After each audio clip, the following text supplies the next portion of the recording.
मित्रांनो, तुम्ही कसे आहात? आज मी तुम्हाला भेटायला आले आहे भाग 2 घेऊन. तर तुम्ही माझा पहिला भाग बघितलाच असाल आणि तुम्हाला तो नक्कीच आवडला असेल.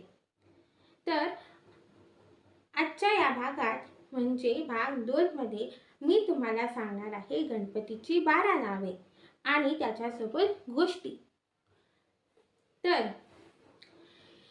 तर हा भाग 2 हा व्हिडिओ सुरू करण्या अगोदर आम्ही गणपती बाप्पाचे स्मरण करूया.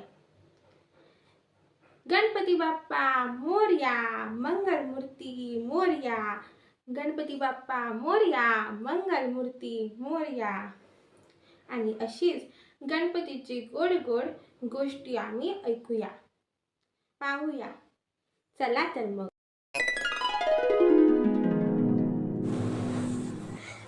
सुख करता दुःख हरता वार्ता विघ्नाची, नुरवी पुरवी प्रेम कृपा जयाची. सर्वांगी सुंदर उटी शेंदुराची, कंठी जळके माळ मुक्ता फळाची. जय देव जय मंगलमूर्ती, दर्शन माते मन कामना पूर्ती. जय देव रत्न खचित फरा तुझ गौरी गुमरा, चंदनाची ओटी कुमकुम केशरा. हिरे जडित मुकुट शोभतो बरा, दुणदुणते नुपुरे चरणी घागरिया. जय देव जय मंगलमूर्ती, दर्शन मात्रे मन कामना पूर्ती. जय देव लंबोदर पीतांबर फणीवर वंदना, सरह सोंड बक्र तुंड त्रिनेना. दास रामाचा वटपाही सदना, संकष्टी पावावे निर्वाणी रक्षावे सुरवर वंदना. जय देव जय मंगलमूर्ती, दर्शन मात्रे मन कामना पूर्ती. जय देव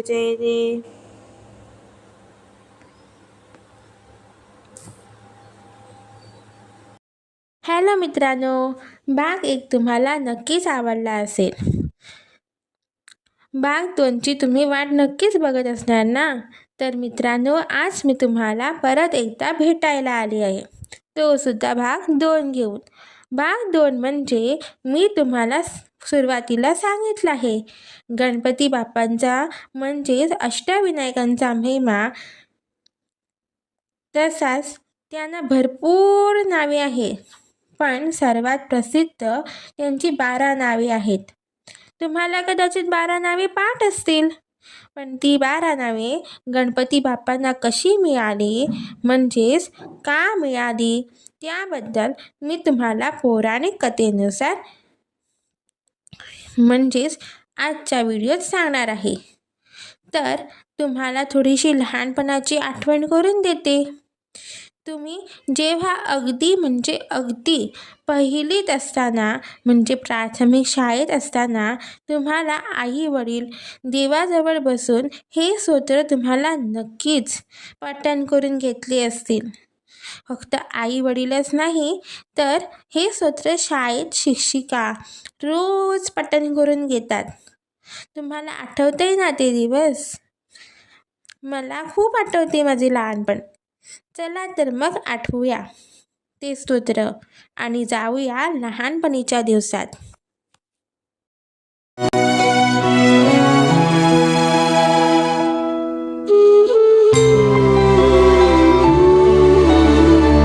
श्री गणेशाय नमः. नारद उवाच प्रणम्य शिरसा देवं गौरीपुत्रं विनायकम्. भक्तावासं स्मरेन् नित्यम् आयुः कामार्थसिद्धये. प्रणम्य शिरसा देवं गौरीपुत्रं विनायकम्.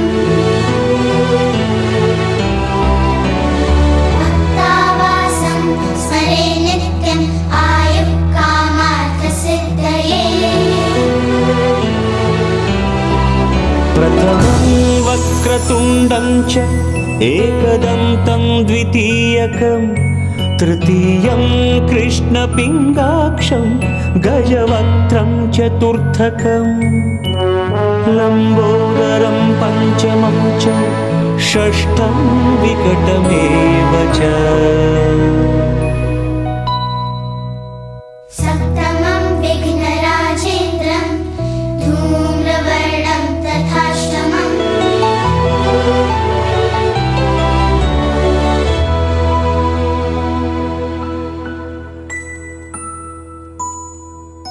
नवमं भालचन्द्रं च दशमं तु विनायकम् एकादशं गणपतिं द्वादशं तु गजाननम् द्वादशैतानि नामानि त्रिसन्ध्यं यः पठेन्नरः न च विघ्नभयं तस्य सर्वसिद्धिकरं प्रभो विद्यार्थी लभते विद्याम् धनार्थी लभते धनम् पुत्रार्थी लभते पुत्रान् मोक्षार्थी लभते गतिम् जपि गणपतिस्तोत्रं षड्विर्मासैः फलं लभेत् संवत्सरेण सिद्धिं च लभते नात्र संशयः अष्टभ्यो ब्राह्मणेभ्यश्च लिखित्वाय समर्पये तस्य विद्या भवेत् सर्वा गणेशस्य प्रसादतः इति श्रीनारदपुराणे सङ्कष्टनाशनम् नाम श्रीगणपतिस्तोत्रं सम्पूर्णम् तर आज आपण या भागात बघणार आहोत गणपतीची 12 नावे. पहिले नाव वक्रतुंड, दुसरे एकदंत, तिसरे कृष्णपिंगाक्ष, चौथे गजवक्र, पाचवे लंबोदर, सहावे विकट, सातवे विघ्नराजेंद्र, आठवे धूमवर्ण, नववे बालचंद्र, दहावे विनायक, 11वे गणपती, 12वे श्री गजानन. चला तर मग बघूया गणपती बाप्पाच्या नावासकट गोष्टी.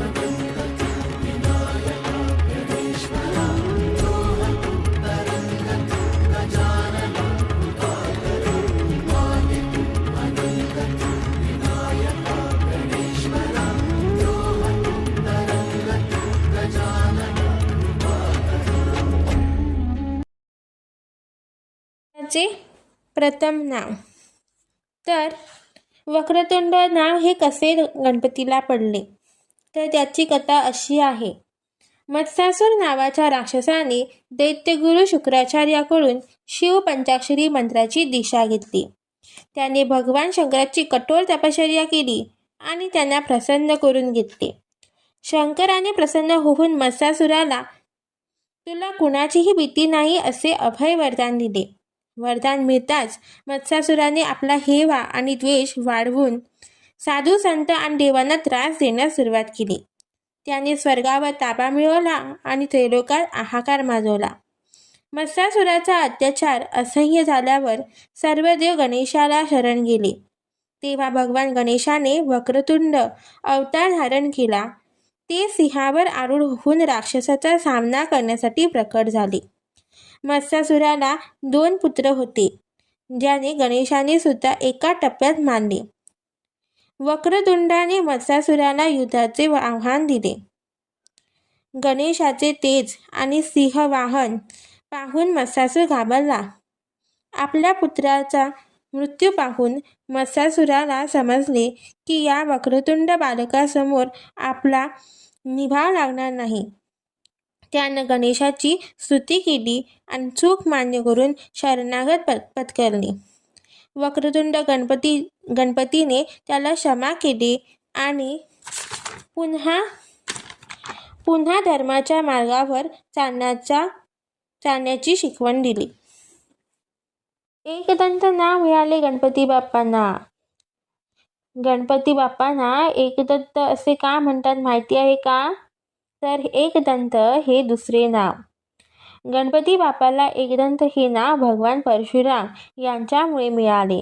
गणेश पुराणातील कथेनुसार कार्तिवीय अर्जुनाचा वध केल्यानंतर भगवान परशुराम भगवान शंकराची भेट घेण्यासाठी कैलास पर्वतावर पोचले होते.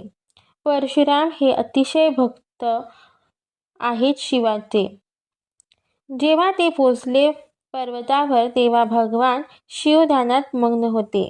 पण श्री गणेशांनी परशुरामाला महादेवांना भेट घेण्यापासून रोखले.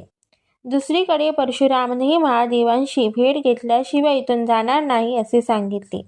तरीही विनम्रपणे गणपती बाप्पा परशुरामास महादेवांशी भेट न घेण्यास सांगत राहिले. परशुरामाच्या हट्टामुळे आणि गणेशांनी त्यांना आत जाण्यापासून रोखल्यामुळे रागाने परशुरामांनी गणेशावर भगवान शंकराकडून मिळालेल्या परशुने वार केला. तो परशु प्रत्यक्ष शिवाकडून मिळालेला होता. त्यामुळे गणेशाने पित्यास सन्मान राखण्यासाठी तो वार आपल्या दातांवर स्वीकारला, ज्याच्यामुळे त्याचा एक दात तुटला. हा प्रसंग पाहून शिव आणि माता पार्वती अत्यंत दुःखी झाले. पण गणेशाचे हे समर्पण पाहून त्यांना अभिमानही वाटला. तेव्हापासून गणेशजींना एकदंत म्हटले जाऊ लागले, जे बुद्धी आणि संयमाचे प्रतीक मानले जातात. कृष्णपिंगाश हे तिसरे नाव. पौराणिक कथेनुसार जेव्हा राक्षस खूप शक्तिशाली होतात आणि धर्माचा त्रास करतात तेव्हा गणपती विविध अवतार घेतात. विष्णूचा वर्ण कृष्ण, शंकराच्या डोळ्यात पिंगट छटा असते. या दोघांच्या तेजातून गणेशाचे एक रूप प्रकट झाले, ज्याचे डोळे या रंगाचा मिश्रण होते. त्याला कृष्णपिंगाश म्हटले गेले. कृष्णपिंगाश रूप हे राक्षसाचा संहार करण्यासाठी धारण केलेल्या अवतारापैकी एक मानले जाते. भगवान शंकरांनी राक्षसांना वरदान दिले होते की जेव्हा तुमची मती भरकटेल तेव्हा तुमचा वध होईल. या कथानुसार विनायक यांनी राक्षसाविरुद्ध मोहिनी अस्त्राचा वापर केला, ज्यामुळे राक्षसाची बुद्धी भ्रमिष्ट झाली आणि गणपतीने त्याचा वध केला. कृष्णपिंगाश हे रूप भीतिदायक नसते, वाईट प्रकृतींना नष्ट करणारे आणि भक्ताचे रक्षण करणारे समजले जाते. पिंगाश म्हणजे सोनेरी आणि तपकिरी डोळे, जे ज्ञानाचे प्रतीक देखील मानले जाते. गणेशाच्या 12 नावाच्या श्लोकात 3ऱ्या स्थानावर कृष्णपिंगाश येतो. वक्र हे 4थे नाव. गजवक्र म्हणजे हत्तीचे मुख असलेले गणपती. तर याची गोष्ट अशी आहे की एकदा भगवान शिव आणि माता पार्वती कैलासावर असताना शिवापासून लोभासुराचा जन्म झाला. तो अत्यंत लोभी होता. लोभासुराने शुक्राचार्याची उपासना करून तपश्चर्या केली. त्याने शंकराकडून कोणालाही न हरवता येण्याचे वरदान मिळवले. या शक्तीमुळे तो गर्विष्ठ झाला आणि त्याने 3ही लोकांवर अत्याचार करण्यास सुरुवात केली. लोभासुराच्या भीतीमुळे इंद्र आणि इतर देवता घाबरल्या. त्याने भक्तांना त्रास देऊन लोकांची संपत्ती आणि सुख हिरावून घेतले. या संकटातून मुक्ती मिळवण्यासाठी देवतांनी श्री गणेशाची प्रार्थना केली. गणपतीने गजवक्र रूप धारण केले. गजवक्र गणपतीने लोभासुराशी युद्ध केले. गणेशाने हत्तीचे रूप पाहून लोभासुर घाबरला आणि त्याचे लोभ व ताकद कमी होऊ लागली. शेवटी लोभासुराने शरण येऊन माफी मागितली आणि भक्तीचा मार्ग स्वीकारला.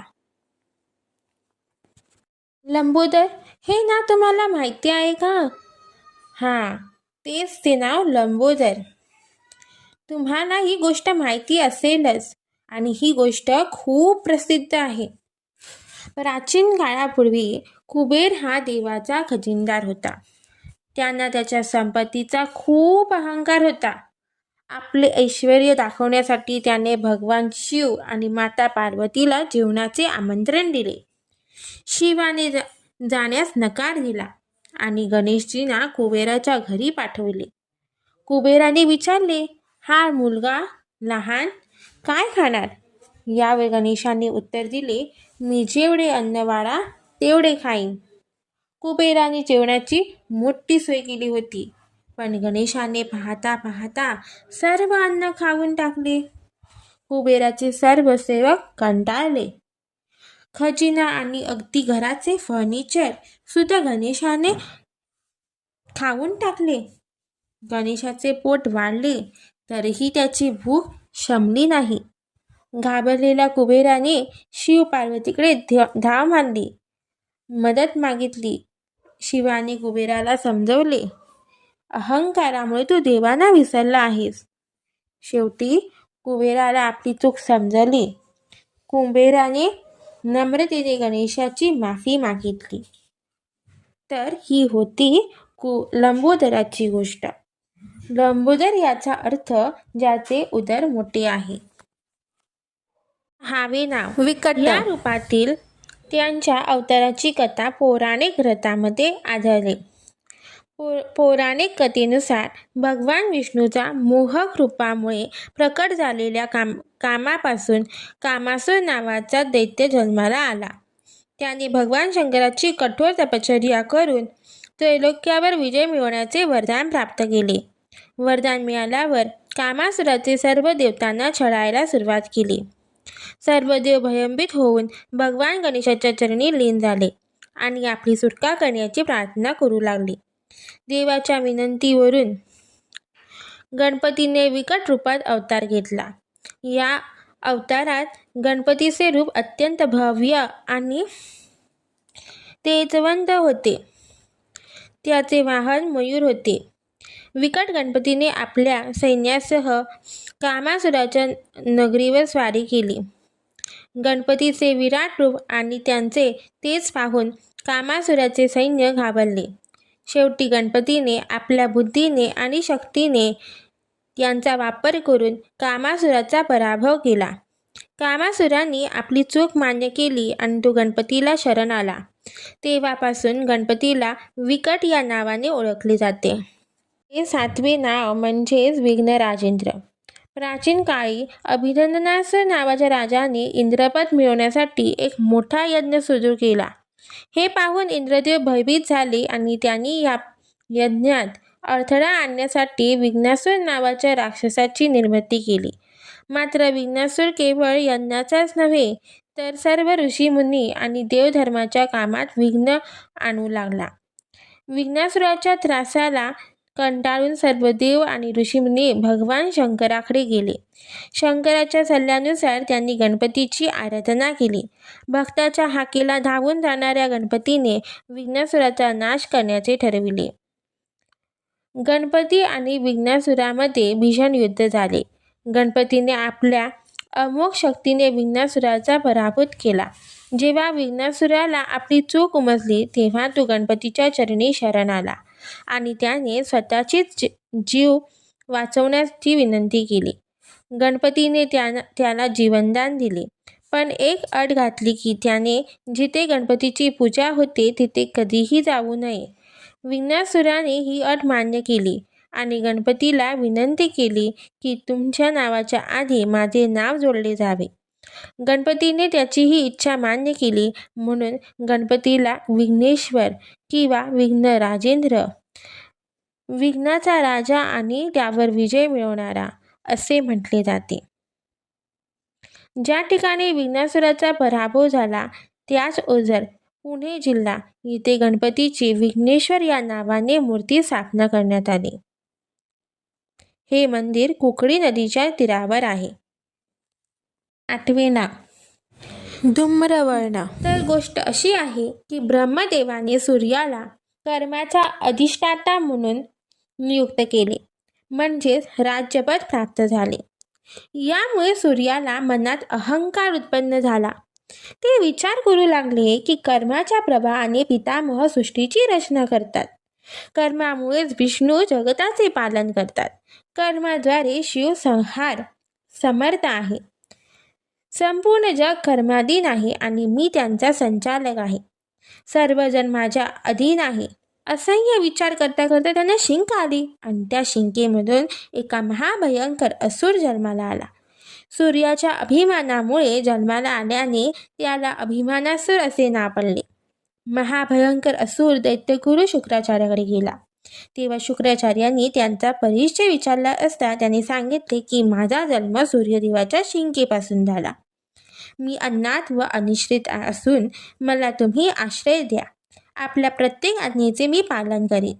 हे ऐकून शुक्राचार्य थोडा वेळ ध्यानग्रस्त झाले आणि म्हणाले, तुझा जन्म सूर्याच्या अहमभावामुळे झाला आहे, म्हणून तुझे नाव अहम असे ठेवण्यात आले. तू तपस्या करून शक्ती प्राप्त कर. एवढे सांगून अभिमानासुराने शुक्राचार्याकडून दीक्षा घेतली आणि भगवान शंकराची कठोर तपश्चर्या केली. त्या तपश्चर्येवरून प्रसन्न होऊन शिवजीने त्याला त्रैलोक्यावर राज्य करण्याचे वरदान दिले. या वरदानाचा वापर करून त्याने देव, ऋषी आणि मानवांना त्रास द्यायला सुरुवात केली. त्याने सर्व जगावर अधिकार गाजवला. त्याच्या त्रासातून सुटका व्हावी म्हणून सर्व देवांनी भगवान गणेशाची प्रार्थना केली. तेव्हा गणपतीने ध्रुमवर्ण धुरांच्या रंगाचा अवतार घेतला. ध्रुम म्हणजे धूर आणि वर्ण आणि रंग. ध्रुमवर्ण गणपती रणांगणेत उतरले. तेव्हा राक्षसाने सगळीकडे धूर आणि अंधार पसरून अडथळे निर्माण केले. मात्र बाप्पाच्या प्रकाशमय तेजामुळे तो धूर नाहीसा झाला. धूम्रवर्णाने आपल्या सामर्थ्याने अभिमानासुराचा पराभव केला. शेवटी आपल्या चुकीची जाणीव झाल्यावर अभिमानासुर गणपतीच्या चरणी लीन झाला.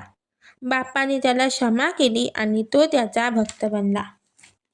तर अशी होती ध्रुमवर्णाची कथा. 9वे नाव. हा शब्द भान आणि चंद्र या दोन शब्दापासून बनला आहे. ज्याच्या कपाळावर चंद्र सुशोभित आहे. पौराणिक कथेनुसार एकदा देवाला आपल्या सौंदर्याचा खूप गर्व होता. शब्द भान आणि चंद्र या दोन शब्दापासून बनला आहे. ज्याच्या कपाळावर चंद्र सुशोभित आहे.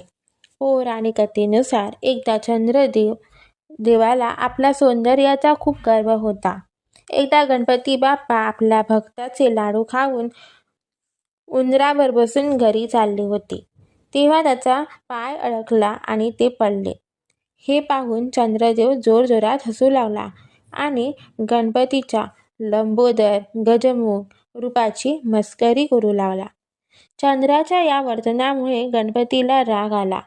त्यांनी चंद्राला शाप दिला की तुझ्या सौंदर्याचा तुला अहंकार आहे, म्हणून आजपासून तू काळा पडशील आणि तुझा प्रकाश नाहीसा होईल. जो कोणी तुला पाहिल तो कलंकित होईल. शापामुळे चंद्र काळा पडला आणि त्याचे तेज नष्ट झाले. चंद्र अत्यंत दुःखी झाला. त्याने देवाची आराधना केली आणि गणपतीची माफी मागितली. चंद्राचा पश्चाताप पाहून गणपती प्रसन्न झाले. त्यांनी पूर्ण शाप रद्द तर केला नाही, पण कमी केला. गणपतीने सांगितले, चंद्रा, महिन्यातील 15 दिवस कमी होत जाईल आणि 15 दिवस वाढत जाईल. तसेच तुझ्या तेजाचे रक्षण करण्यासाठी मी तुला माझ्या कपाळावर स्थान देतो, म्हणून मला भालचंद्र म्हणतील. अशा प्रकारे गणपतीला भालचंद्र नाव पडले. तर अशी होती ही भालचंद्राची गोष्ट. 10वे नाव विनायक, 11वे नाव गणपती, 12वे नाव श्री गजानन. ही तीनही नावे यांच्या गोष्टी एकच आहे. तर तो आहे गणपती बाप्पाचा जन्म. तर तुम्हाला ही गोष्ट माहितीच आहे, तरीही सुद्धा पुन्हा एकदा मी सांगते, तुम्हाला सांगणारच आहे. आणि ती सर्वात इम्पॉर्टंट महत्त्वाची आहे. तर माता पार्वती स्नानासाठी जात असताना घराच्या रक्षणासाठी कोणीतरी असावे म्हणून त्यांनी आपल्या अंगावरील चंदनाच्या उटण्यापासून एक सुंदर बालक तयार केले आणि त्याला प्राण दिले. भगवान शंकर जेव्हा घरी आले असता बाळ गणेशाने त्यांना आत जाण्यापासून रोखले. यामुळे आपले शिवजी म्हणजे शंकर संतापले. शंकराने आपल्या त्रिशूलने गणेशाचे मस्तक धडापासून वेगळे केले. ही बातमी मिळताच पार्वती माता अत्यंत क्रोधित झाली. तिने प्रलय आणण्याची चेतावणी दिली. पार्वतीने सांगितले की हा तिचा मुलगा आहे. तिचे दुःख दूर करण्यासाठी भगवान शंकराने उत्तरेकडे तोंड करून झोपलेल्या पहिल्याच प्राण्याचे म्हणजेच हत्तीचे मस्तक आणून त्या बालकाला लावले आणि त्याला जिवंत केले. सर्व देवांनी विघ्नेश्वराला आशीर्वाद दिला आणि भगवान शंकराने त्याला गणपती म्हणजेच गणाचा प्रमुख म्हणून घोषित केले. कोणत्याही शुभ कार्यापूर्वी त्यांची पूजा करणे अनिवार्य आहे.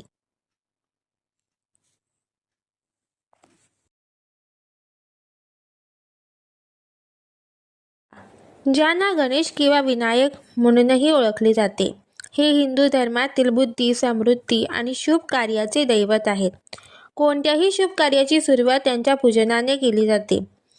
गणपती हे महादेव शिव आणि माता पार्वती यांचे पुत्र आहेत. त्यांचा जन्म भाद्रपद शुद्ध चतुर्थीला झाला, ज्याला आपण गणेश चतुर्थी म्हणतो. गणेश म्हणजे गणांचा ईश किंवा पती. त्यांना विघ्नहर्ता असेही म्हणतात, कारण ते जीवनातील अडथळे दूर करतात. गणपतीचे हत्तीचे डोके बुद्धिमत्तेचे प्रतीक आहे, तर त्यांचे मोठे पोट संपूर्ण विश्वाचे सूचक मानले जाते.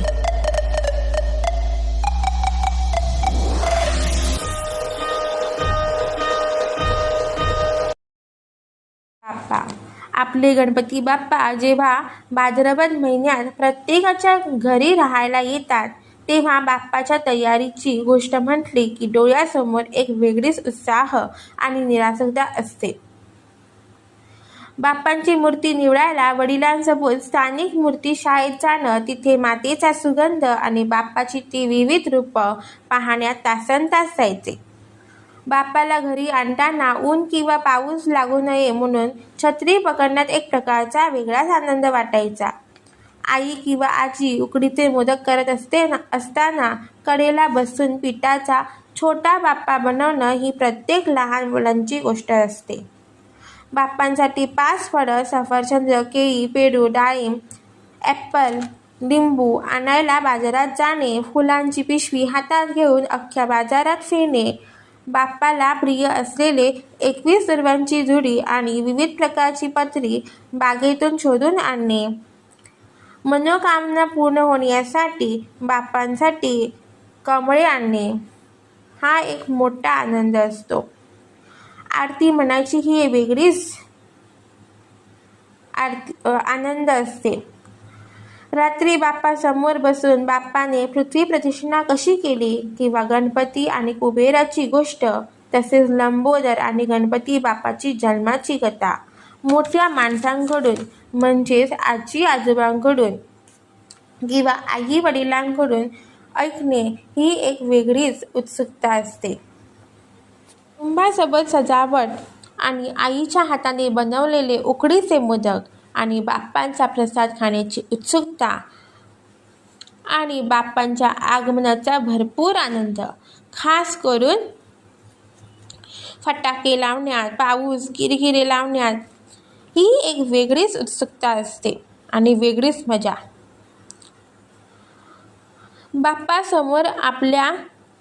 बाप्पांना आपल्या मनात सर्वांसाठी आणि आपल्यासाठी सुद्धा चांगली मनोकामना मागण्यास सुकून आणि आनंद मिळतो.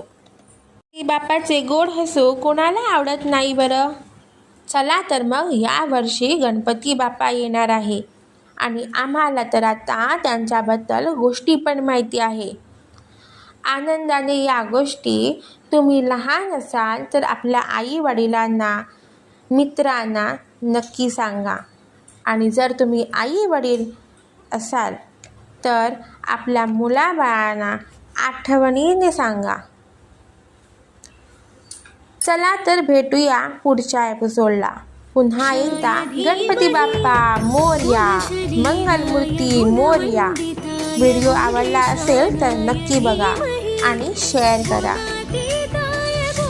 तुम्हा सर्वांची इच्छा पूर्ण करो आणि सर्वांना सुखात आनंदात ठेवो हीच ईश्वरचरणी प्रार्थना.